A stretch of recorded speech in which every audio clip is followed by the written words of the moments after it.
Jules is directed by Mark Turtletaub and stars Ben Kingsley, Harriet Sensen Harris, and Jane Curtin.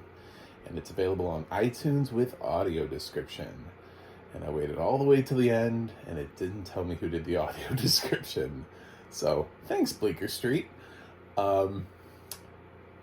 It's an adorable... it's one of those films that, that AARP film award thing at the end of the year is going to end up mentioning Jules. It seems like it's one of those films that targets the AARP crowd, I will say. I'm not that far away from it, so don't remind me. And so it's about a man, Milton, played by Kingsley, who is just kind of living his life. And he kind of takes things in stride. Just kind of gets up in the morning, does his thing, goes out. He lives alone. He has a daughter that lives nearby and checks in on him from time to time. And she's a little worried. She found a can of beans in the bathroom. So that means that he must be falling apart. So the things that happen to him next and the fact that he wants to tell people about it just really don't help his case. But we see him and he walks all the way down to the town hall for the meeting and gets up and stands there and says his stuff and then walks on home and seems to have a daily routine until, oh shit, an alien spacecraft just crash landed into his backyard. So, he doesn't really know what to do about that. So he just kind of does what he feels like he should do. And Milton is hilarious. This is one of Ben Kingsley's best roles in years. I loved that every time he talked about the spacecraft crashing, he just kept complaining about how the spacecraft crashed into his azaleas. Like, that was his concern. He was like, and they destroyed my azaleas. They won't be back for a few seasons now, I suppose. It's such a great, weird performance from Ben Kingsley, who normally is one of those actors who just says yes to anything. And I'm so glad he said yes to this, because I wouldn't have initially thought of him for this role, and he works so well. It reminds me that Ben Kingsley is a terrific actor who does disappear into these performances. He doesn't sound like Ben Kingsley at all. Like, it just, the accent and everything, it sounds very rural. I have a feeling this guy went to, Pennsylvania, really tried to establish this very specific accent that he has for Milton. It's a really nice performance. But as the film progresses, he gets to learn more about the little guy that crashed into his backyard, which is such an interesting performance. This is such an interesting alien done in a very specific way. The character design sounds great. I love the choices that are made here.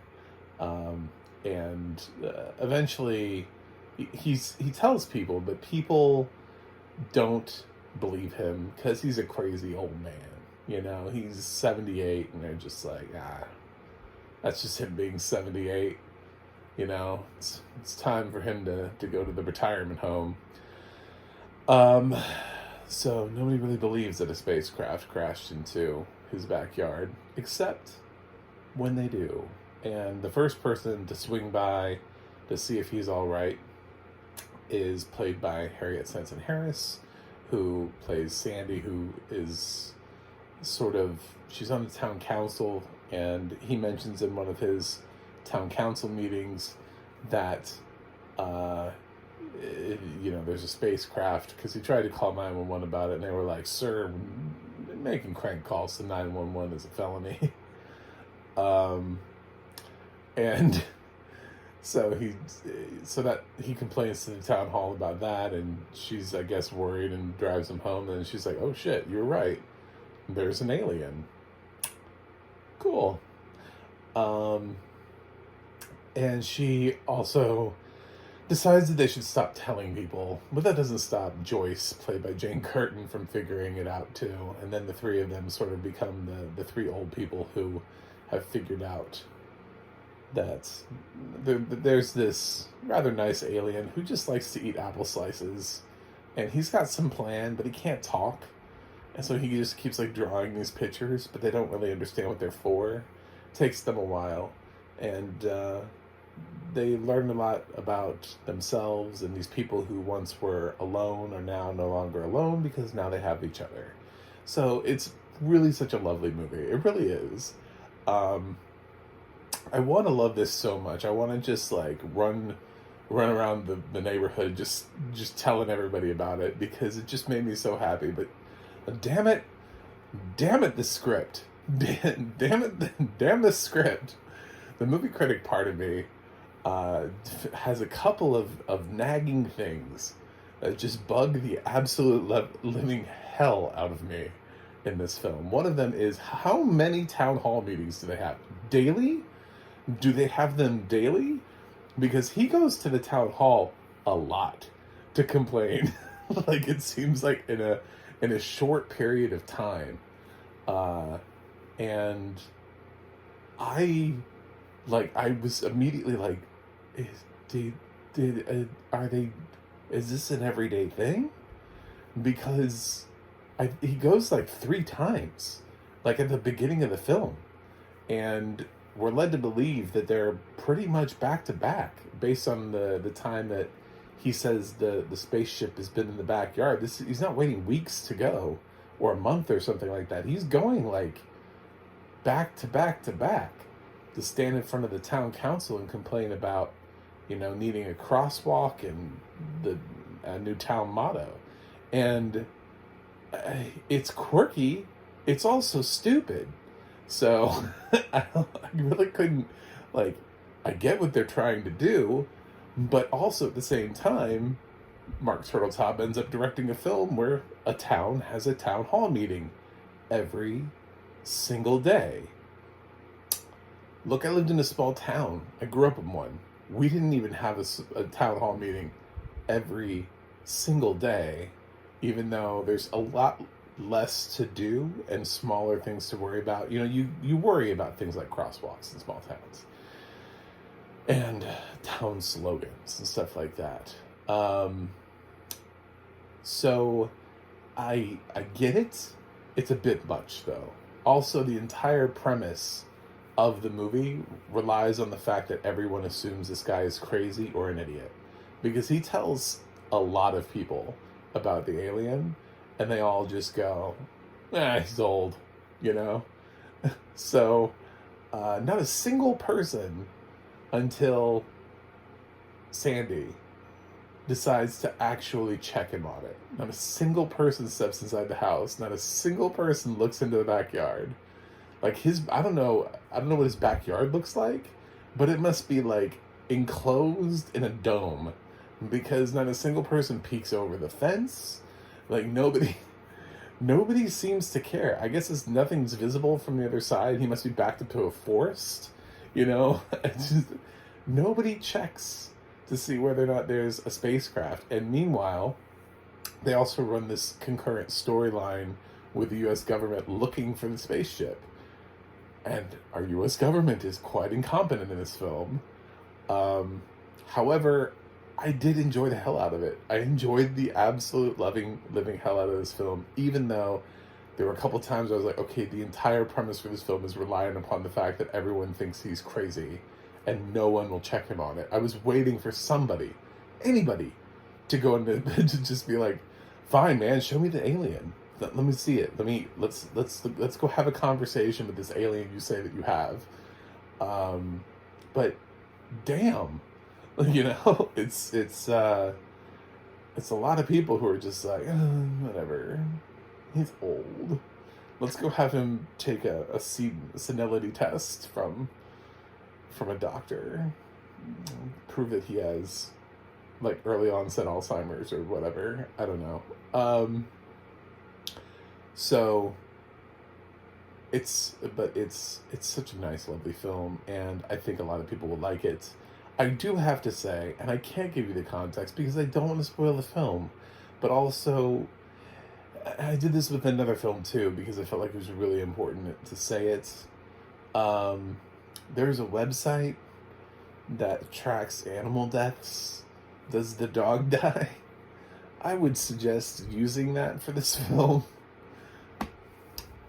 Um, if animal death makes you uncomfortable, I would, you know, I would, yeah, I would check that out. It was, yes, use that site, use that source. That's the best. That's how I can get there without. I'm trying not to spoil things here. Um, but a very specific type of animal does not do well in this film. So, the film also is not really for kids. I mean, thematically, I think they'd be bored. The alien doesn't do like quirky, funny things. He just mostly just sits there and eats apples and just stares. So it sounds like the kind of film like an E.T. where you'd be like, oh, I'm going to take my 5-year-old. Your 5-year-old will probably be bored out of his mind because all of this stuff about aging he won't get at all. And there are some references to some sort of adult themes, especially some stuff that goes on with Sandy and her character that I wouldn't. I would hold a little bit closer to that PG-13 rating, not just for thematic reasons, but also because I just think this is going to bore the ever-loving hell out of anybody under at least 10. I can't. And then you get into like teenagers, and they're like, well, we got to watch cool movies with cool kids and casts.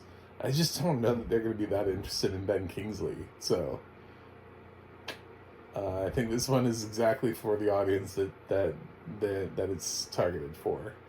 I thought the audio description was nice. It did a really nice job of describing Jules, which is the name they give to the alien, so they don't have to keep saying the alien over and over.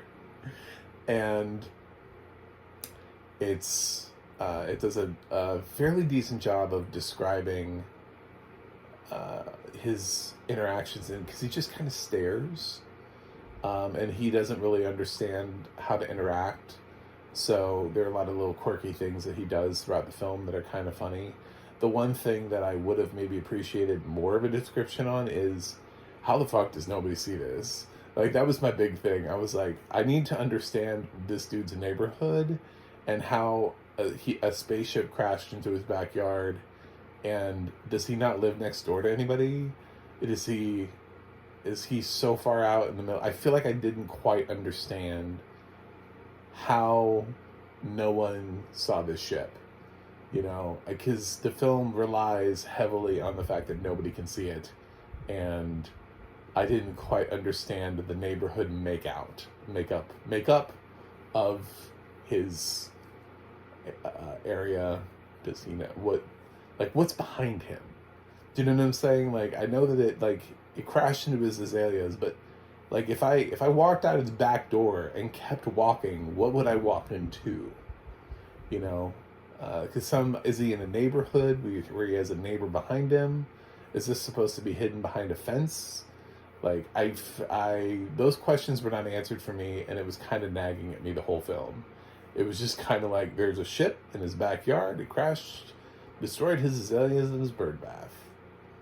I have no idea what else beyond that any of that means. So, that was the one thing where I feel like the film let me down. So there's also an act of violence that happens, but I'm pretty certain it happened off camera, because I don't think this film would have the rating it does if it happened on camera. So I don't think that was a describing thing. I'm just fairly certain that none of that is shown.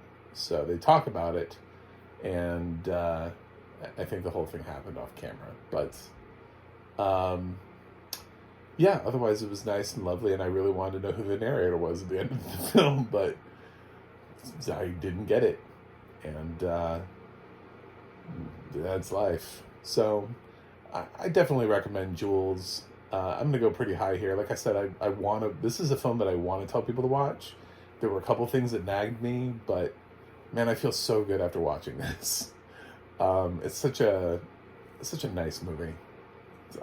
It's just a really nice thing to sit down and watch, and if you're feeling down, check Jules out. I don't think a lot of people even know this film exists. I have a feeling it will be really low on my view count. Sometimes I review films like this and they get like 7 views. So, whatever. So, I'm going to give Jules an A-. Thanks for watching. Please click subscribe. And I also have a website, macthemovieguy.com. You can go to X, Insta, or Threads and follow me at Mac the Movie Guy. You can go to the audio description project, adp.acb.org. It'll let you know what is audio description, where you can watch it. And you can go to the ADNA.org. That's the ADNA.org. It'll let you know who's narrating your favorite films and television series. That's it for me today. I will review something else for you guys and see you on the other side.